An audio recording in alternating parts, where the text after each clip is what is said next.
Good day, class. This will serve as our recorded lecture for Module 1 ng UAS, and it is all about an introduction to unmanned aircraft systems.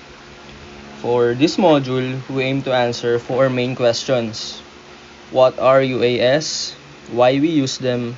How do they function? And where do we use them or see them? Okay? Before we proceed to the discussion proper, let us first define some common terms na may encounter natin all throughout the discussion.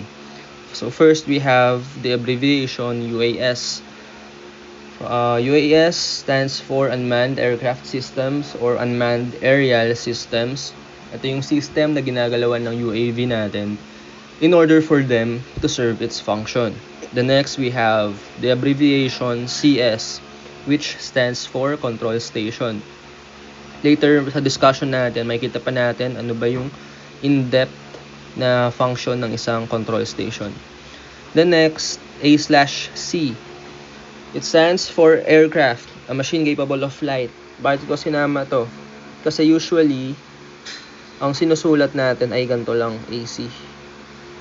Which are not the same.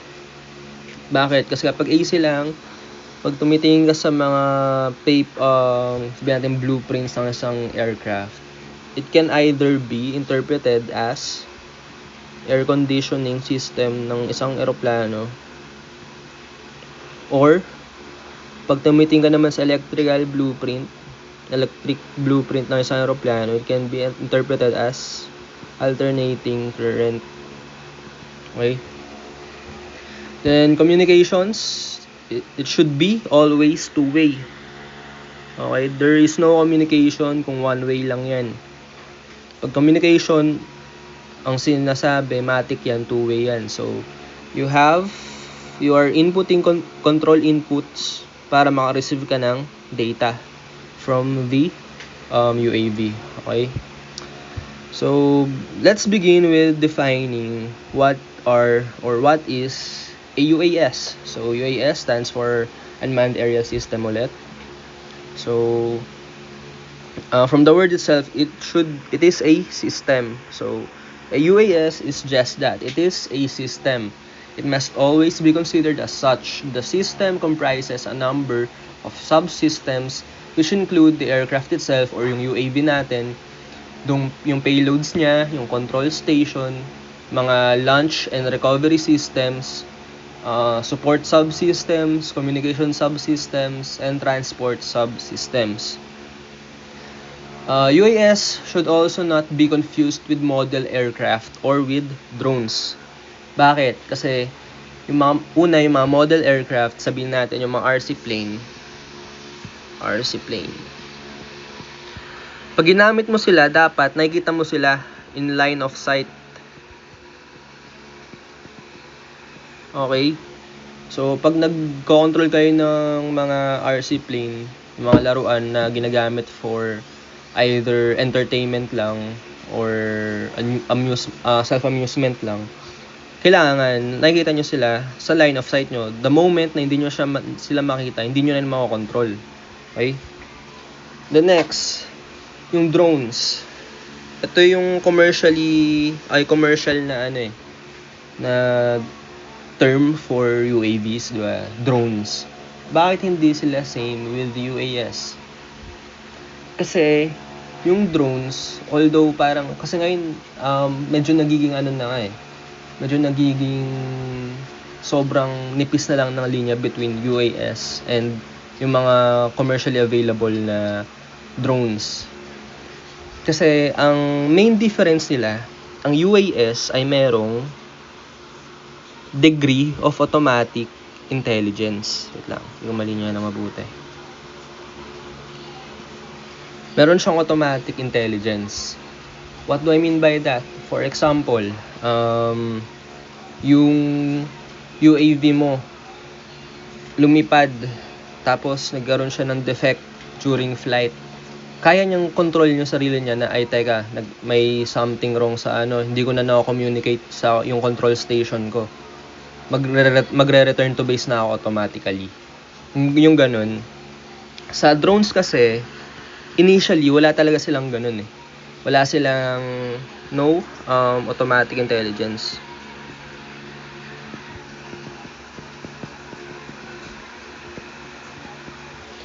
Wala silang ganun. Pero ngayon kasi napapansin ko, yung ibang mga high-end na drone na ginagamit natin usually for filming or photography, meron na silang ganun eh. So, yun nga yung sinasabi ko na during advancements na technology, nagiging mas manipis yung definition between drones or yung commercially available ng mga UAVs sa isang formally acknowledged na UAS. Okay, so pero again yun yung main difference nila kasi yung libro na pinagbabasihan ko medyo na siya medyo outdated na ganun. So siguro nung time na ginawa yung libro, yung mga drones tsaka yung mga RC planes halos same pa lang sila ng characteristics or functions na ginagawa. Pero yun nga, in today's time medyo manipis na talaga yung linya between a commercially available drone at isang UAS. So, nabanggit din dito na a UAS can communicate with the control station. So, pag communication, it is two-way. Control station, magbibigay ng input kay UAV. Si UAV, magbibigay naman ng response pabalik. Okay, so nagbibigay siya ng data na gustong i-acquire ng drone natin. So, we also have here a short development of the term UAS. So, nagsimula kasi siya as RPV. Ano ibig sabihin ng RPV? Remotely Piloted Vehicle. Then, kalaunan, binago siya kasi confusing dahil meron tayong mga remotely piloted vehicle na pantubig, panglupa, tsaka pang ere. So, naging siya, UMA or stands for Unmanned Air Vehicle.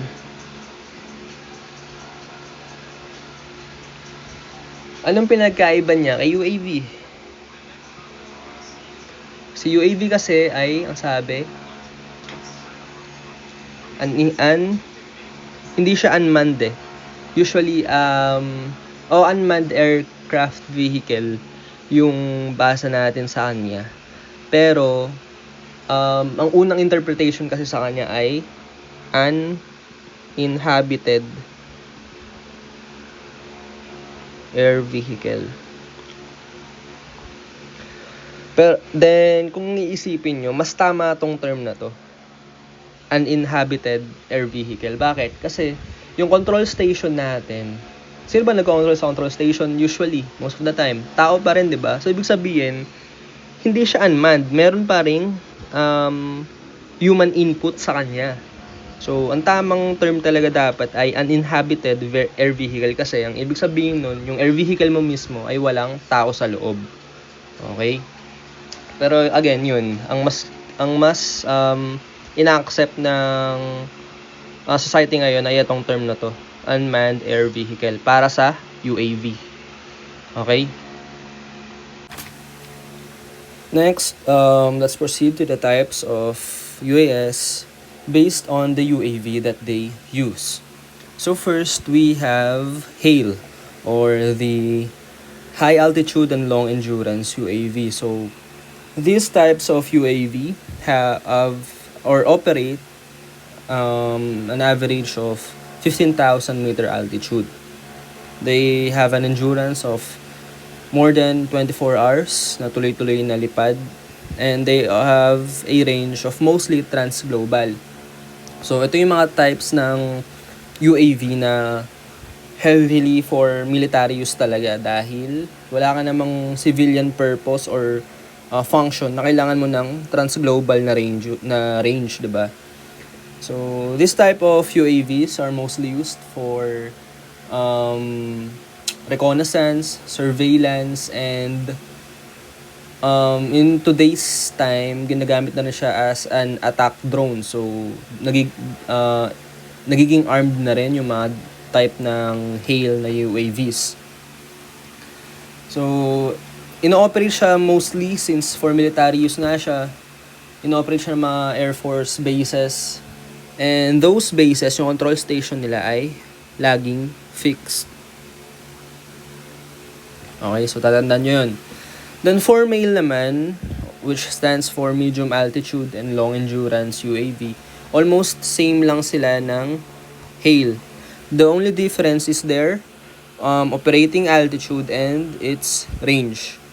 So for medium altitude long endurance drones, they usually operate from 5,000 to 15,000 meters, and a maximum of 24 hours endurance, and less than 500 kilometers lang yung range nila. Okay, so next we have the TUAV or the medium range. Una siyang pinangalanan as medium range UAV, pero pinalitan siya into tactical UAV.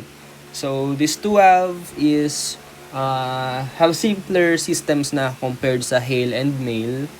Then ginagamit din siya mostly pa rin for military purposes by specifically by Army and Naval Forces. So it has an altitude of 900 to 5,500 meters. Then operating endurance niya nagre-range lang ng less than 20 hours. Then its range, kaya niyang lumipad ang tuloy-tuloy from around 100 kilometers to 300 kilometers. The next, close range UAV. Sa close range UAV, ginagamit siya ng mga mobile army battle groups. For sabi ng mobile, hindi siya fixed. For example, meron kang isang batalyon na papuntang Iran. Sabi niya papuntang Iran yung batalyon mo. Since gumagalaw yung group, yung batalyon mo, ang kailangan nilang dalhin ay isang close range UAV. So, mostly, itong close range UAV, siya yung pinaka-prolific na ginagamit in both fields, civilian and military use. Dahil sobrang diverse ng purpose talaga. Pwede siyang pang reconnaissance, target designation, NBC monitoring, airfield security, ship-to-shore surveillance, power line inspection, crop spraying, and traffic monitoring. Okay, so madami talaga siyang purpose. Usually ito yung mga nakikita natin. Then next, we have MUAV or Mini UAV.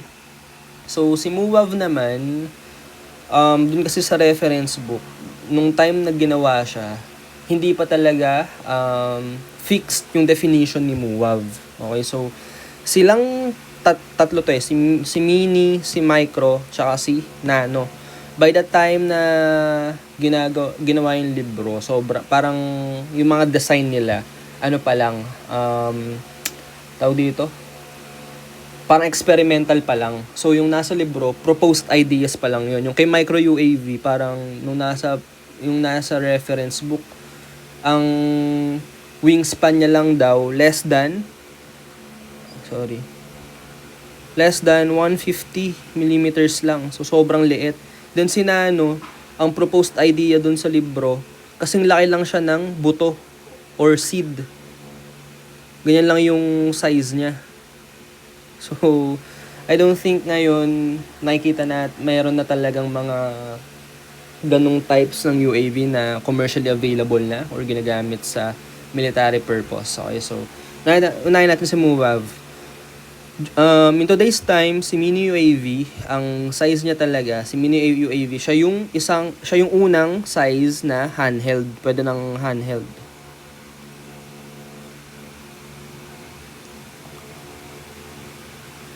Okay, siya yung unang, kasi itong tatlong to, pwede mo na silang hawakan lahat eh. Yan. So, siya yung unang size or type ng UAV na pwedeng handheld launch lang. So, it has a common or average operating altitude na 120 meters lang. So, kung makita nyo, sobrang laki ng difference between the close range UAV and the MUAV. Then, it has an average endurance of 30 to 50 minutes.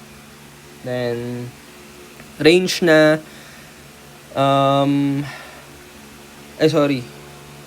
baliktad to. Dapat ito ay less than 30 kilometers range. The next, si Micro UAV. Anong pinag-aiba niya kay Mini UAV? Kay micro UAV naman, dito napapasok si perching. Pag sinabing perching, yan yung ability ng isang drone na kumapit sa mga surfaces. Like, kunyari dito sa picture, makita nyo, yung experimental drone na to, meron siyang bird-like feature, yung paa, yung claw, para mag-perch sa puno. Ngayon, merong ibang types ng UAV na sabihin natin, meron silang suction type sa baba nila para kaya nilang mag-perch sa mga pader. For example, yan, building yan. Yan, building. Tapos yung drone mo, nakandito. Yan. Nandyan yung drone mo. Okay, so yun yung perching. So for micro UAV, almost same lang sila ng altitude, 120 meters. Kahit yung operating time nila, less than 1 hour din, 20 to 50 minutes. Pero yung range niya, this time, since mas maliit siya kay mini UAV, mas onti lang din yung range niya. 2 to 5 kilometers lang yung range niya. The next, we have the Nano Air Vehicles or NAV. Again, yung una nga dito, proposed idea, parang kasing laki lang ng buto ng halaman. So, dito, pero in today's time, si Nano AV, ganito siya kalaki. Yan yung nakita kong pinakamaliit na commercially available or for military use na UAV. So, yung mga ganito, for reconnaissance lang talaga siya. Hindi mo siya pwede gamitin pang-attack. Hindi siya pwedeng attack drone. Sa ngayon so di natin alam kung pwede pa sa mga future or incoming years. So, again, for reconnaissance siya, less than 120 meters altitude lang siya. Baba lang talaga yung lipad niya. Then, an operating time na 20 to 45 minutes. Typo lang to, sorry. Then, it has a usual range na 2 to 6 kilometers.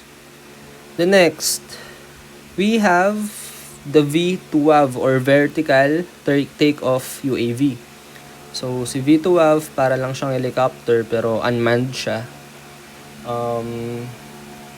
Kung mapansin nyo yung size niya, medyo malaki siya. Kasi si V2AV, since mas complex, kung naalala nyo sa helicopter design, sa propeller and helicopter design, sinasabi doon na ang pag-construct ng isang rotorcraft ay mas mahirap or mas complicated pagdating sa fixed wing.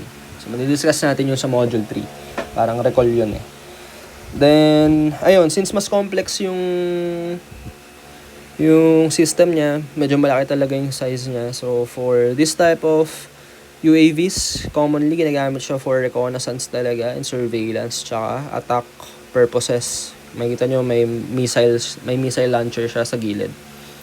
So, it has a operating altitude of 120 meters, then operating time 30 to 50 minutes. Pero pag military use kasi, ito kasi yung mga to for civilian purpose. Pero pagdating kasi sa military, nag-i-increase lagi yung mga yan.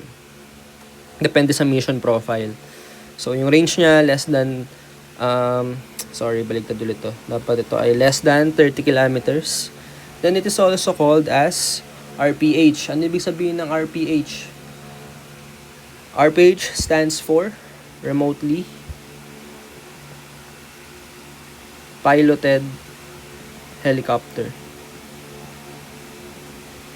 Okay.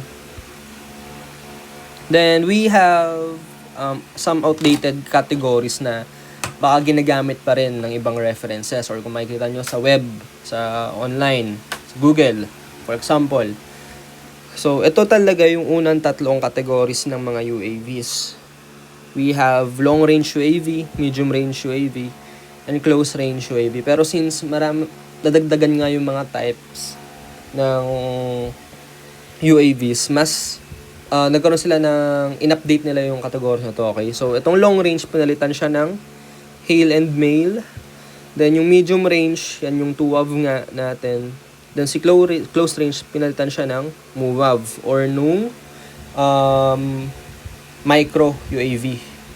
Ay hindi, mini UAV. Tama? Ayun o, MUAV, mini UAV.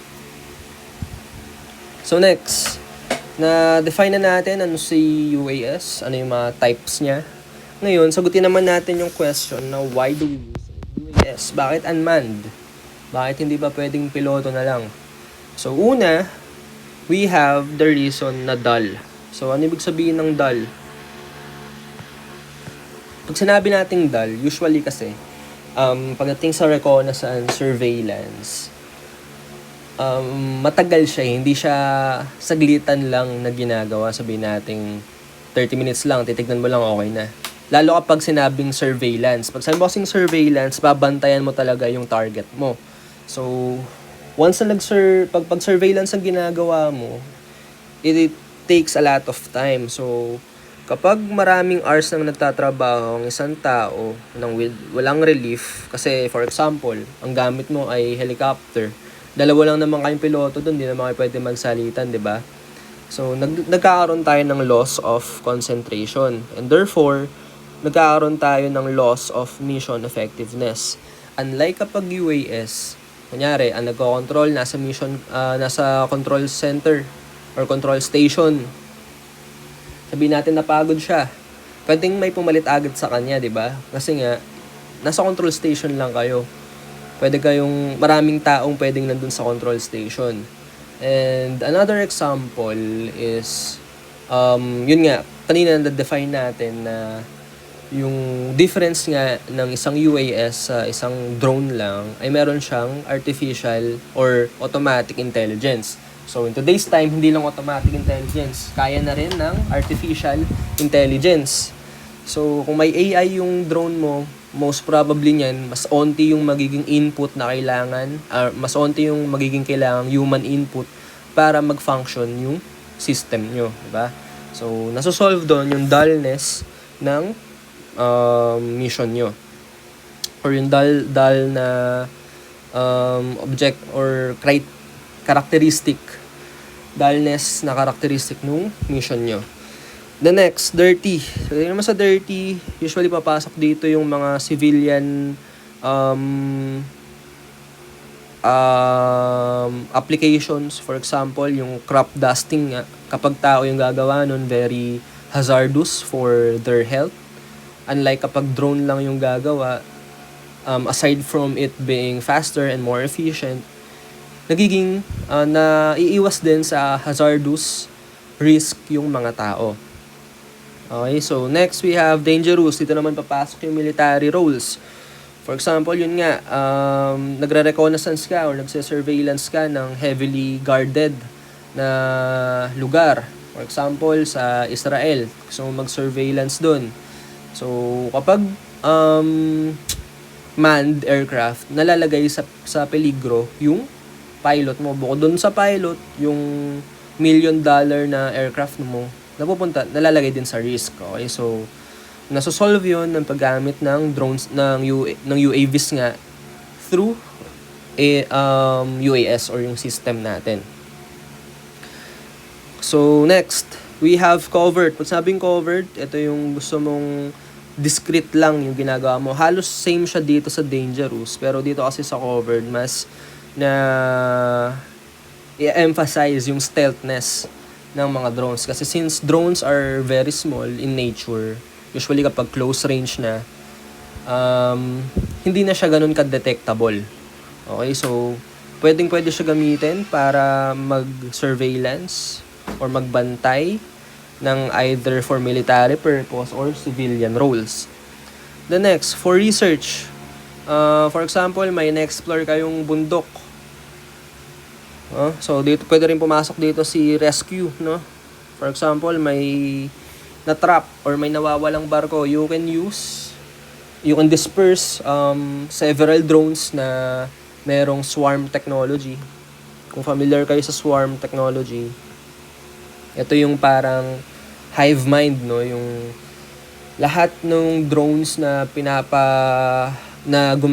na dinisperse mo, meron silang iisang utak, no? Or isang control system, control station. So, for research and rescue, very efficient ang paggamit ng UAVs. So, ayun. Halos same lang din siya sa kanina. Naiiwasan natin yung mga hazard, pati yung mga nagiging cheaper din siya.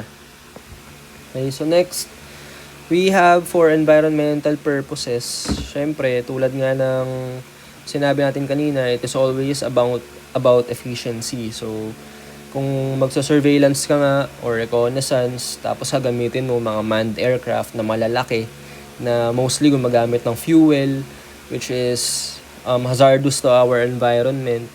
Kung papalitan mo sila ng drone na battery operated, nakakatulong ka sa environment. Okay? So, nasagot na natin what and why we use UAS. Let us now discuss how does it function. Paano nga ba? So, pagdating sa UAS, sa system natin, we have three main components. We have the control station or the CS, the payload, and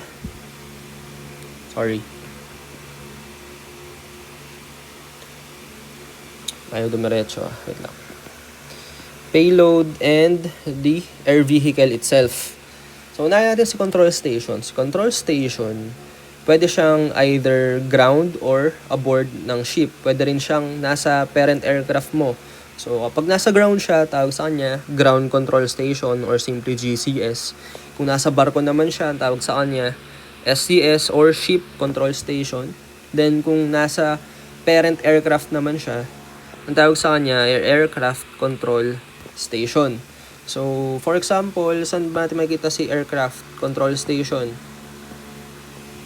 Usually yan yung kunyari, meron kang, kung familiar kayo sa eroplano na ganito, yung for military. Pangit ng drawing, sorry. Yan. Na merong malaking bilog sa ganun, sa taas, na umiikot-ikot. Yung parang may malaking radar system sa taas, no? So, usually yun yung nagiging mothership. Kasi ang nagiging formation yan, meron kang mothership. And then, for example, dito andyan yung mga fighter jets mo or iba-ibang pang mga aircraft na kailangan for the mission. Ngayon, dyan sa itong mothership mo, ay yung nagsisilbi mong control station. So, itong mga fighter jets mo na yan, in today's time, nagiging ina-aim na silang palitan na na AI controlled na. So, mga attack drones na lang sila. Okay, so doon papasok yung importance ni aircraft control station kasi since nasa area lang din yung control station mo, lumalawak yung nagiging range mo. Unlike kapag fixed control station ka lang tapos meron kang certain range ng ng UAV mo, for example 500 kilometers lang. Example, ito yung 500 kilometers radius.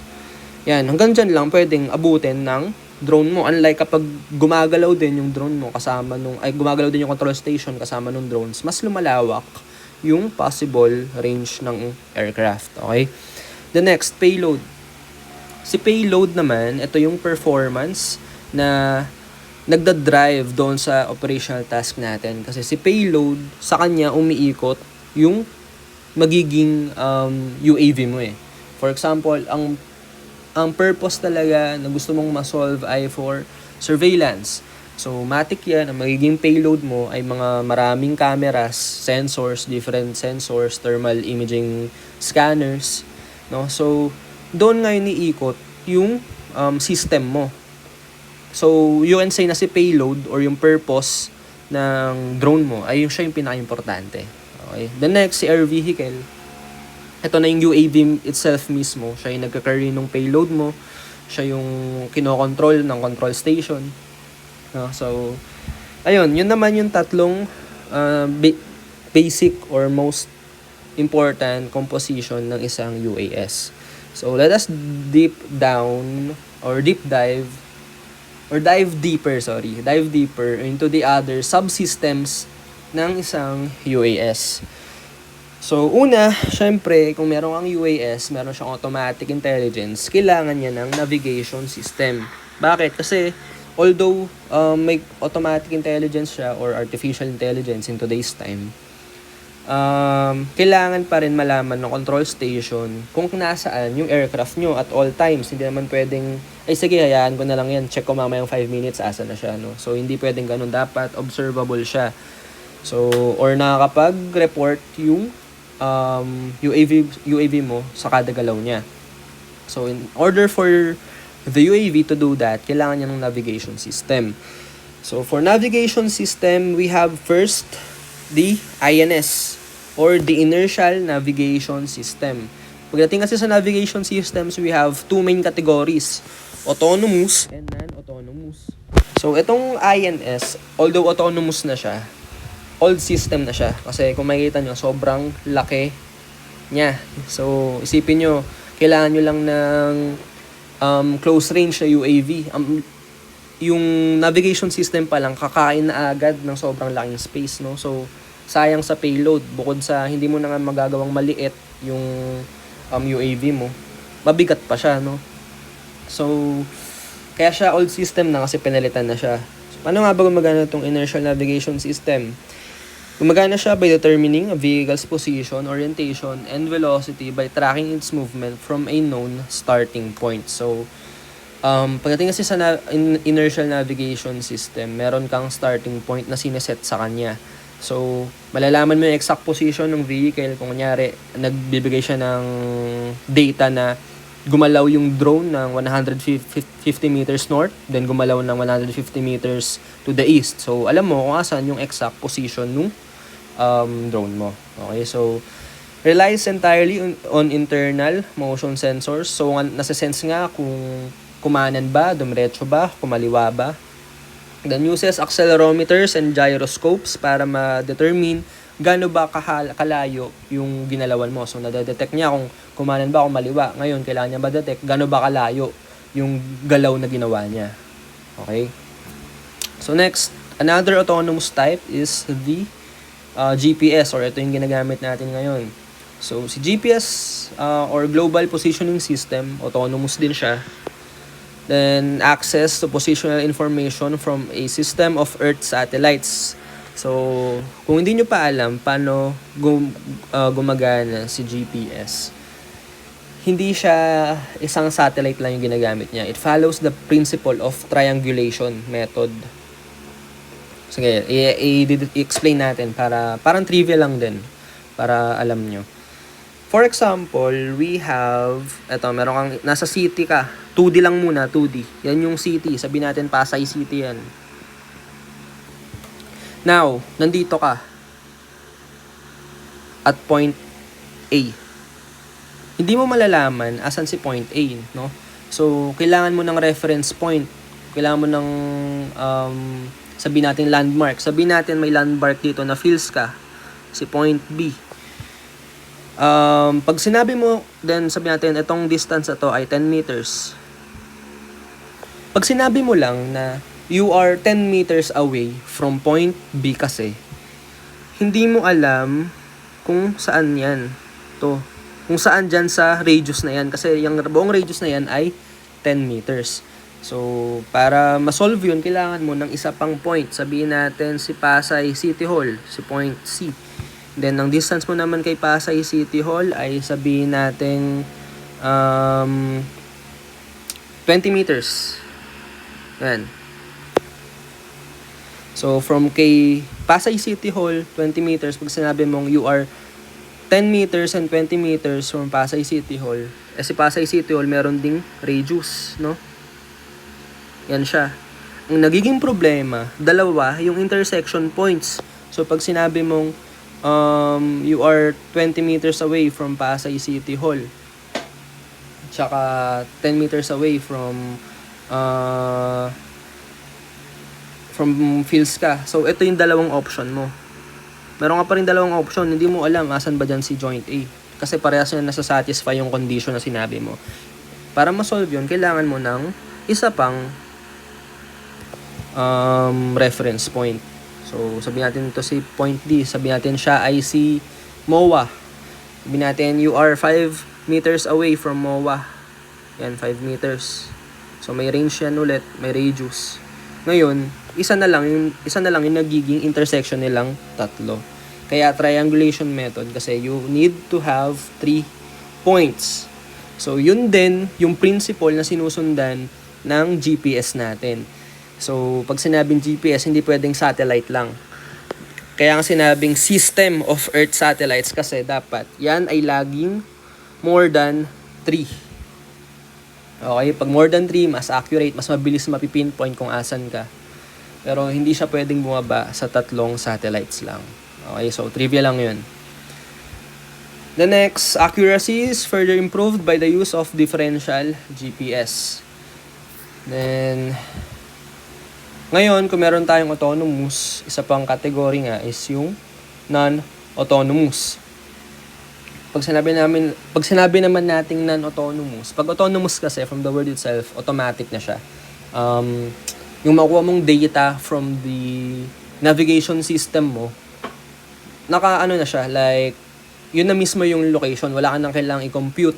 Kaya nga automatic siya kasi iraran mo lang yung system, then automatic nang ibibigay sa'yo yung data mo or yung location mo.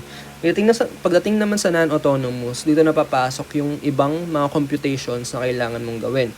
So, una sa non-autonomous ay radar and radio tracking. So, for radar and radio tracking, it uses a transponder which responds to a radar scanner emitting from the CS. Ngayon, si transponder mo, in today's time kasi, medyo automatic na rin siya. Siya na yung nagsosolve. Pero dati kasi, kaya nga 'di ba pag lumilipad yung mga eroplano, meron tayong required talaga yung flight engineer. Kasi si flight engineer siya yung nagko-compute ng trajectory ng aircraft nyo. So, position is seen on the CS radar display after computing sa transponder in bearing and range. Ngayon, si bearing and range, kailangan mo rin i-compute yan. Kasi again, si bearing and range, yan yung ganito. Parang angle yung ibibigay sa'yo dyan, diba? So, kailangan mo rin ng computation. The next, we have direct reckoning. If all else fail, tinatawag siyang dead reckoning. Kasi, siya na yung last option mo. For example, yung UAV mo, or yung aircraft na sinasakyan mo, sabihin nating manned muna. Meron siyang inertial, nag-fail. Sa GPS ka, nag-fail din. Then, nasira din yung radar and radio tracking mo. Ang last option mo na lang para malaman asan yung UAV mo or yung aeroplanong sinasakyan mo, if ever man siya, ay direct reckoning. So, it is also non-autonomous. So, dito naman, papasok yung integration ng computer data mo about velocity vectors and time elapsed. So, ito na yung mano-manong pag-compute ng bearing and range mo. Para siyang radar and radio tracking, pero this time, mano-mano na talaga lahat. Yung last scene or last computer data mo, i-compute mo siya ng mano-mano. Kaya siya tinawag na dead reckoning. Kasi kapag hindi mo na solusyonan to, pag hindi mo na pagana to, matik, patay na yung UAV mo. Or hindi mo na siya makikita ulit. Okay? The next, isa pang system composition na importante pagdating sa UAV ay kung paano siya i-launch, i-recover, at i-retrieve. No? So, unahin natin si launch equipment. Ngayon, pag yung UAV mo, hindi siya capable ng VTOL, at wala ring available na runway kasi usually 'di ba conventional takeoff and landing alam ko yun yung design nyo ngayon, 'di ba, fixed wing. So conventional takeoff and landing siya. Ngayon, kung walang runway na available, sabihin natin nasa damuhan, so hindi siya possible for conventional takeoff and landing. Doon papasok ngayon si ramp trolley. Tulad ng nasa example dito, yan. Meron kang ramp na magla-launch nung aircraft mo. Parang sa mga nakikita mo tong system na to sa mga aircraft carriers, di ba? Yung nila, catapult nila. Then, pwede ring rubber bungee. Ang rubber bungee naman, ang example yan, parang parang tawag dito. Yung ganito, yung sa Angry Birds. Yan, yung ganyan. Slingshot yun, slingshot. Para siyang slingshot yung itsura niya. Pero hindi eksaktong ganyan Mas complex yung structure. Pero ganun yung principle na ina-apply. Or compressed air rocket. Yung compressed air rocket naman, ginagamit siya sa mga maliliit na UAVs. Mula sa mini UAV, micro UAV, tsaka micro or nano UAV. So, compressed air rocket, meron kang parang rocket launcher na maliit, handheld. No?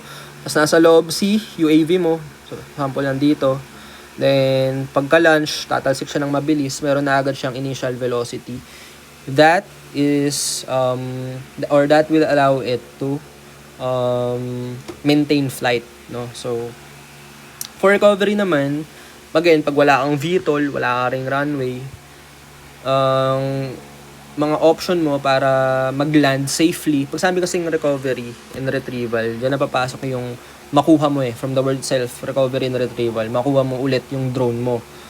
Kasi syempre, for financial purposes, no, unless yung drone mo ay para for attack purposes. So, pag mga attack purposes kasi, usually kung suicide bombing drones yan, no, di mo na talaga expect na makuha mo ulit yun. Pero kung for reconnaissance lang naman or surveillance or other civilian purposes, gusto mong ma-recover yung drone mo.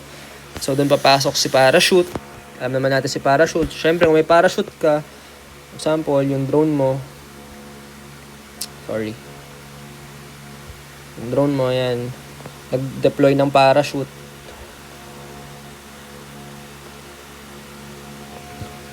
Yung pagbagsak niya pa rin kasi, medyo mabilis pa rin yan, no? So, possible na ma-damage yung drone mo. So, doon papasok ngayon si airbags. Ga-deploy yan dito. Yan. Kung may airbag ka, safe nang makakaland, or kung sa water man maglaland, very important si airbag. Or isa pa, net. Paano si net? Kung meron kang slingshot, meron ka ring net na sasalo. So, ang structure niya parang ganito. Yan.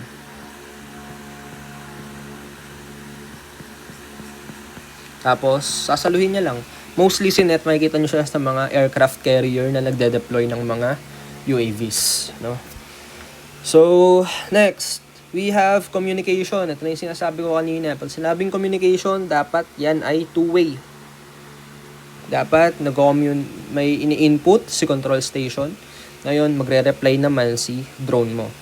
So, for our communication, we have here the parang simplified version how the system works, no? So, we have the navigation system na connected kay air vehicle, yung mga navigation system na sinabi ko kanina. Then, yung payload mo na napaka-importante, yan yung nagbibigay ng purpose doon sa UAV mo.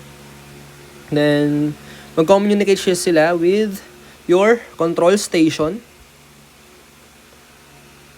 or your launch and recovery subsystem.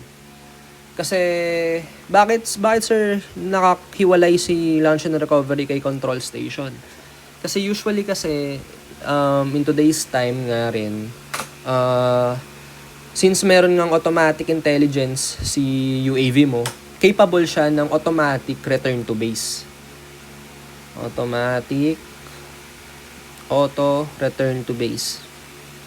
to base. So, kung si base, hindi naman si control station kasi parang office yan eh. So, hindi naman dun sa office maglaland si UAV mo. So, kailangan niya may pag-communicate doon sa launch and recovery kung automatic system na nga rin yung launch and recovery mo in order to serve its function, no? So, yung UAV mo, nakikipag-communicate din siya with other subsystems. Kung may mga support functions pa or support compositions yung system nyo, nakikipag-communicate din doon directly si UAV. Then, tulad ng mga support equipment, yan yung ibang mga equipment na nasa system nyo for accomplishing the mission profile. Pati si transportation. Sir, bakit may ba transportation? For example, yung mga mobile groups nga natin, army groups, hindi mo naman pwedeng isakay lang sa military car yung drone mo unless mini UAV yan, no? So, kung medyo malalaki, like close range UAV, kailangan mo may proper transportation vehicle para dun sa UAV mo. The next, pagdating sa communication, since two-way nga siya, meron tayong uplink. Teka, ba't wala yung downlink? Sorry, di pala nasama. So, for uplink naman, meron kasi dalawa yan, uplink and downlink. Si uplink, yan yung communication ni control station to aircraft mo. So, for example nun, nagtatransmit ka ng flight path dun sa automatic flight control system mo. AFCS, wag kalimutan na Automatic Flight Control System. So, magsisend si control station kay UAV na, ito na yung bago mong flight path. So, automatic na yon na i-recalculate ni UAV mo. Then, transmit real-time flight control commands. For example, gusto ng control station na sila mismo mag-control nung lipad na nung aircraft. So, doon napapasok yon, real-time flight control commands. The next, transmit control command para dun sa payload. So, kung kanina gusto mo i-control yung lipad mismo ni UAV mo, this time naman gusto mong i-control yung galaw ng payload mo. For example, camera yung payload mo. So, i-control mo yung camera niya, kung allowable ba siya 360 movement, o kaya naman kung bomba yung payload mo, ko-command mo kung babagsak niya na ba o hindi. Ngayon si downlink naman, dyan papasok yung reply ni UAV mo. For example, kinontrol mo siya na kinontrol mo yung payload mo na camera na tumingin sa kanan. So, pagkatingin niya sa kanan, yung downlink, real time, isasend niya yung data na nakaka-capture ng camera mo. Okay, so ganun lang yun, uplink and downlink. Pag downlink, bibigay ng information or data si aircraft mo to the control station.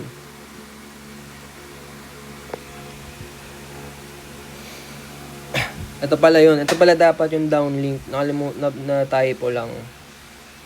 Yan, downlink dapat to.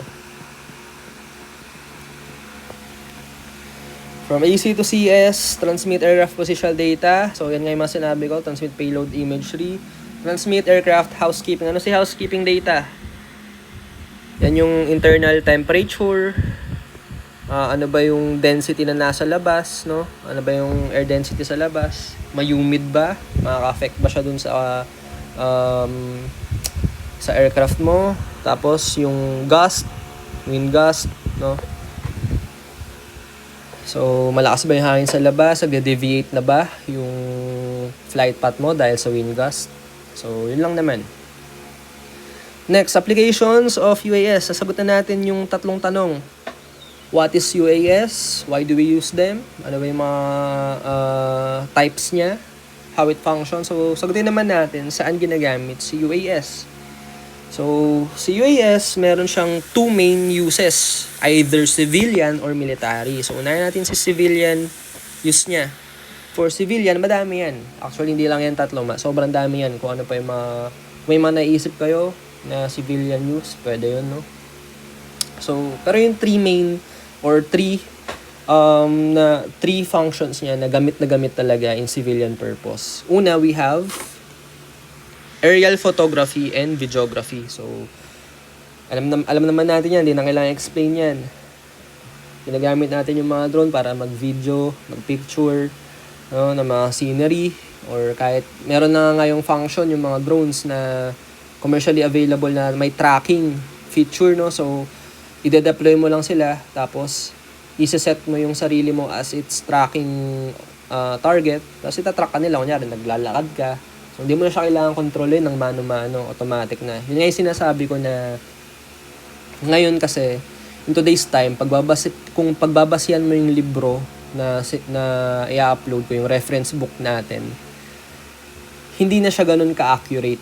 Kasi nga, nagiging manipis na talaga yung difference between a system and a drone itself. Kasi yung drone natin ngayon, sobrang advanced niya na parang system itself na siya. Kung nagigets yung point ko, ganun siya. The next, we have surveying and mapping. So, for geological, and archaeological surveying ng mga lupa, ng mga construction sites. So, gamit na gamit ngayon doon si drone. The next, agricultural and industrial uses. So, sa mga crop monitoring, crop spraying, sinabi ko na yun kanina. Kahit yung pag-herd ng mga sheep or ng other animals, no, ginagamit na rin siya. So, madami pang civilian uses yan, ang drone. We have here for electric companies, no. So, kung may mga i-check kang linya ng kuryente, kaya na mag-perch ng mga drones ngayon. So, pag nag-perch sila sa mga linya ng kuryente, pwede silang mag-collect ng data from the electric posts. So, for fishery naman, pwede na rin ipangisda ngayon yung mga drone. Magde-deploy lang sila ng net or other fishing equipment. Then, for customs, yun, parang pang-guard, pang-protect ng customs. So, from a bird's eye view, mas malawak yung mababantayan mo na area. So, madami pa, no? Kahit sa traffic management, kailan ba yun? Pero sa sa NTREP yun eh. Ang NTREP nila ngayon, parang gumawa ng drone. Yung drones yung focus nila, UAVs. Then, meron doon, nag-propose na parang business concept na traffic management, gagamitin sa traffic management yung drone. So, yung drone nila parang kapag may na-detect na accident, i-alert niya agad yung authorities. Tapos yung drone na rin mismo magdo-document nung accident. So, mas magiging mabilis yung process. So, ngayon, kahit sa ibang bansa, nagagamit na ngayon yung drones for traffic management. Next, so may civilian, meron din tayong military purposes. So, ito yung pinaka-profitable na area ng drones or UAVs or UAS. So, for military, we have 3 main branches na gumagamit ng UAVs or UAS. We have the Navy, Army, and Air Force. For Navy, we have shadowing, decoy, signal relay, and sonar buoys. So, si shadowing, para siyang surveillance, pero, tawag dito, discrete siya. Discrete surveillance. So, siya yung, dapat hindi detectable yung surveillance na ginagawa mo. Decoy naman, for example, may tina-target sila na aircraft, yung enemy, may tina-target silang aircraft natin. Si UAS or si UAV mo, magsaserve siya as decoy para siya yung susundan or siya yung ita-target instead ng aircraft na pinoprotektahan natin. Signal relay. Diyan papasok yung discuss ko kanina, yung meron kang mother aircraft or ACS, Aircraft Control Station, no? So, yung aircraft control station mo, magde-deploy siya ngayon ng mga drones. For example, yung communication radius nyo lang ay hanggang dito lang. Sabi natin 500 kilometers lang yung communication range nyo. Tapos meron kang mga fighter jets na nandito, no? Meron kang mga fighter jets dyan. Ngayon, para makipag-communicate siya na out of range na, si drones mo, papaliparin mo sa edge ng control ng communication radius nyo para ma-extend yung communication radius with the mothership, no? So, in sa mga main functions ng drone for Navy. Then, sonar buoys, ano yan? Sonar buoys and yung mga nasa tubig na nagde-detect or nagde-detect ng mga submarine. So, si drone, pwede siyang maging sonar buoys kung meron kang airbag sa ilalim ng drone mo, no? Pwede siyang mag-land sa tubig. Then, magsaserve siya as your sonar buoys. The next, for Army, reconnaissance, surveillance. Kanina pa binabanggit yan. Then, location and destruction of landmines. So, kung merong powered by AI, yung military drone mo, kaya niyang mag-detect or mag-recognize ng mga landmines. Tapos, pwede rin siyang tumama dun sa landmine na yun. Pwede siyang mag-land dun para siya yung mag-destruct ng landmine mo. Then, monitoring of nuclear, biological, or chemical contamination. So, instead na tao yung pupunta sa isang lugar para mag-detect mano-mano ng radiation sa paligid, si drone na yung pupunta doon, no? So, again, iiwas natin sa hazard or sa risk yung mga tao. Then, for Air Force naman, surveillance din, radar jamming, kung yung drone mo, kinabitan mo ng EMP devices, so makapag-jump siya ng mga radar, then airbase security, and airfield damage assessment. So, yan yung mga common use ng UAS in both civilian and military roles. So, that concludes our Module 1 for UAS. Thank you for listening. And abangan nyo rin yung 4 modules 2, 3, and 4. Thank you.